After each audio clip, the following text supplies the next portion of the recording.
सर्वे officer को कौन से मंत्री का फोन आया था जिसने ये धमकी दिया था कि आज रात तक ये पीआर कार्ड बन जाना चाहिए। देखिए, कुछ दिन पहले ये खबर दिखाई गई थी कि एक एमपी, उनका बेटा एमएलए, उनका ड्राइवर, उसके नाम के ऊपर 150 करोड़ रुपए की जमीन पाई गई है करके। लेकिन ये जमीन 150 करोड़ की नहीं है और महज 3 एकड़ जमीन की बात नहीं हो रही है। मेरे पास दस्तावेज है, डॉक्यूमेंट्स है, जिससे साबित होता है कि 8.5 एकड़ जमीन जालना रोड की, जो हैदराबाद के जो निजाम है, वो निजाम जो ओरिजिनल निजाम है, उनके नाम के ऊपर जाहिद अली खान, उनकी जमीन को किसी और ने खड़े करके बोगस डॉक्यूमेंट्स तैयार करके ये जमीन किस तरीके से ट्रांसफर करवाई है सिटी सर्वे ऑफिस के अधिकारियों को। महज 500 रुपए के बॉन्ड पेपर के ऊपर 500 रुपए के बॉन्ड पेपर के ऊपर 500 करोड़ की प्रॉपर्टी अपने जेब में कैसी डाली गई है, इसके पूरे डॉक्यूमेंट्स, पूरे पुरावे मेरे साथ में है। 500 रुपए के 2 डॉक्यूमेंट्स खरीदे गए एक ही दिन। एमएलए साहब के जो कार्यकर्ता है, उन्होंने जाकर ये खरीदा, हिबानामा तैयार किया 3 दिन के बाद। वो जितने भी चुप चुप के नवाबा है, उनके सिग्नेचर लिए गए उसके ऊपर, और जो विटनेस है वो वही लोग हैं जिन्होंने ये डॉक्यूमेंट खरीदा, और उसके ऊपर विटनेस भी वही आमदार के जो मित्र है, वो लोगों ने ये डॉक्यूमेंट्स तैयार करके सिटी सर्वे ऑफिस में गए। सिटी सर्वे ऑफिस में रात में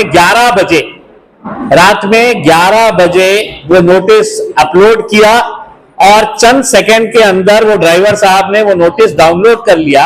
इससे एक चीज साबित हो रही है कि रुपेकर नाम का जो अधिकारी सिटी सर्वे ऑफिस का है, जिसने ये डाउनलोड किया रात में 11 बजे एक नोटिस, और 2024 के प्रकरण के अंदर शाम में 7 बजे ऑफिस बंद होने के बाद या तो नेताजी के घर पे गए या पैठन में जाके बाजू बाजू बैठे, उन्होंने नोटिस अपलोड किए, ड्राइवर को बोले कि अब मैं डाउनलोड कर ले रहा हूं ये नोटिस ड्राइवर साहब को।